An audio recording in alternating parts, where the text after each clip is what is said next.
Sıradan bir göktaşı değil bu. Sıradan bir göktaşı değil bu. Sıradan bir göktaşı değil bu. Sıradan bir göktaşı değil bu. Sıradan bir göktaşı değil bu. Oublie de chat gökliğim. Sıradan bir göktaşı değil bu. Sıradan bir göktaşı değil bu.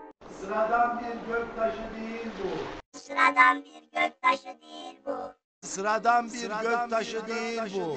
Sıradan bir göktaşı değil bu. Sıradan bir göktaşı değil bu. Sıradan bir göktaşı değil bu. Sıradan bir göktaşı değil bu.